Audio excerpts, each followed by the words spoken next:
Indonesia menyambut kualifikasi Piala Dunia 2014 dengan kepercayaan diri yang tinggi.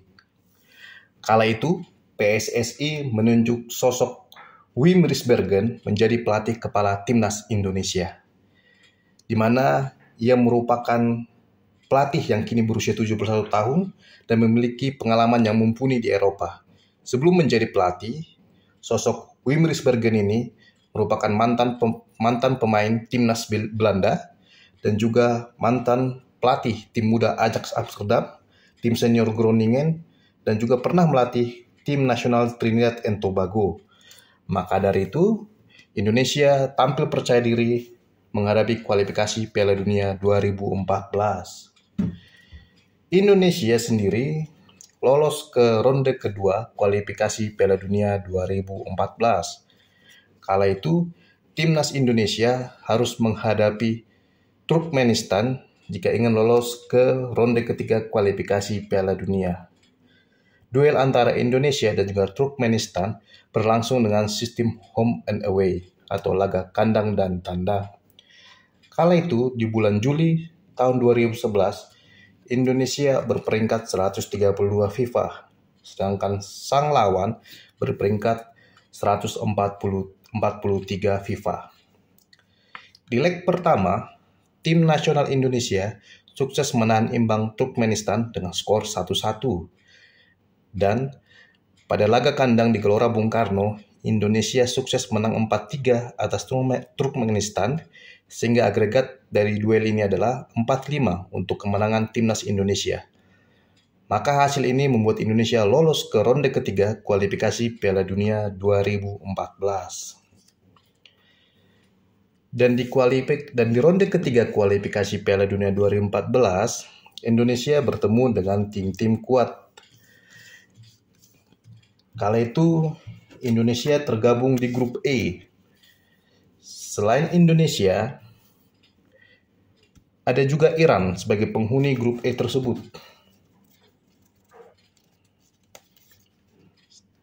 Selain Iran, ada juga Qatar, dan dilengkapi atau disusul oleh Bahrain. Di mana kala itu, di grup E, Indonesia dikeroyok oleh tim asal Timur Tengah. Pada ronde ketiga ini,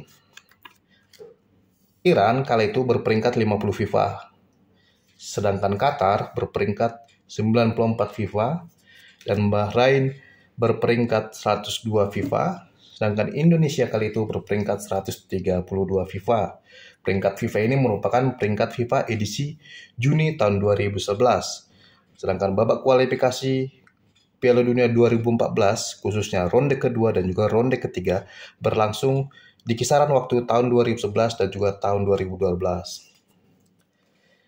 Di laga perdana grup E kualifikasi Piala Dunia 2014 ini, Indonesia harus tandang ke Iran. Kala itu, duel Iran versus Indonesia berakhir dengan skor 3-0 untuk kemenangan tim nasional Iran.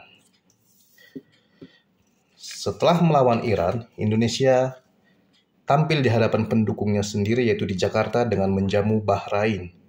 Akan tetapi hasilnya mengecewakan, di mana tim nasional Indonesia kalah dengan skor 0-2 dari Bahrain kala itu. Mengalami 2 kekalahan beruntun di laga awal grup E, membuat timnas Indonesia semakin mantap mempersiapkan diri untuk menjamu lawan selanjutnya. Tepatnya pada 11 Oktober tahun 2011, Indonesia menjamu Qatar di Stadion Gelora Bung Karno. Hasilnya Indonesia sedikit memberi perlawanan walaupun kalah dengan skor akhir 2-3. Setelah kalah melawan Qatar pada bulan November, Indonesia harus bertandang ke Qatar, dan hasilnya Indonesia babak belur dengan skor 4-0. Setelah babak belur di Qatar, 4 hari kemudian, Indonesia menjamu Iran di Stadion Gelora Bung Karno.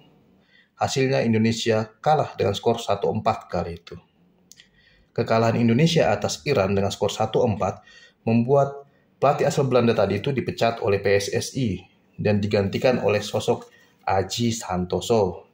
Aji Santoso kala itu melatih timnas U23 untuk sementara waktu, diangkat menjadi pelatih timnas senior Indonesia untuk menghadapi laga tandang melawan Bahrain.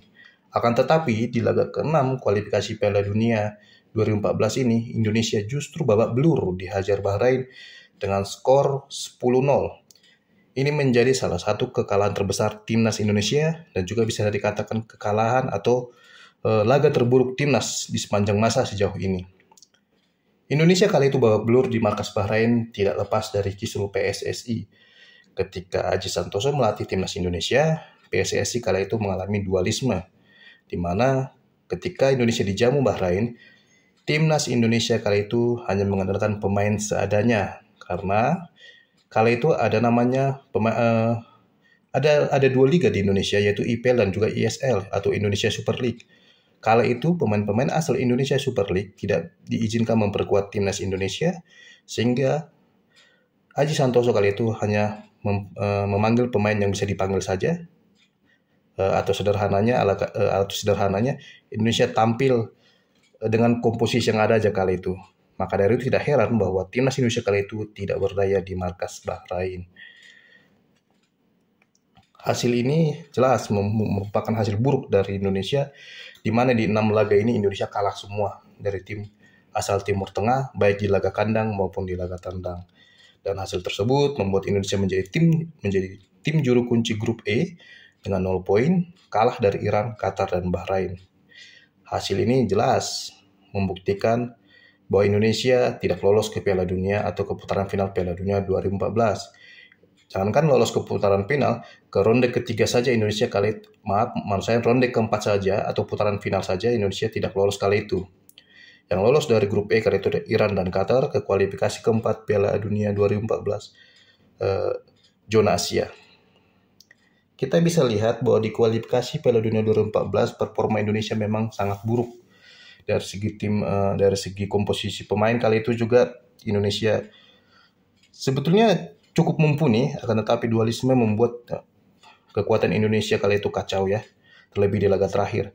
Akan tetapi di 5 laga ini, 5, 6, 7, di 7 laga ini maksud saya 1, 2, 3, 4, 5, 7, kalau dilatih pelatih asal Belanda, Indonesia sebetulnya diperkuat pemain yang mumpuni. Karena kali itu belum terjadi dualisme, tetapi hasilnya sama saja, yaitu Indonesia tidak sanggup mengimbangi tim-tim asal Timur Tengah kala itu. Satu-satunya kemenangan timnas Indonesia dari tim Timur Tengah kali itu hanyalah ketika melawan Turkmenistan di kualifikasi kedua Piala Dunia 2014.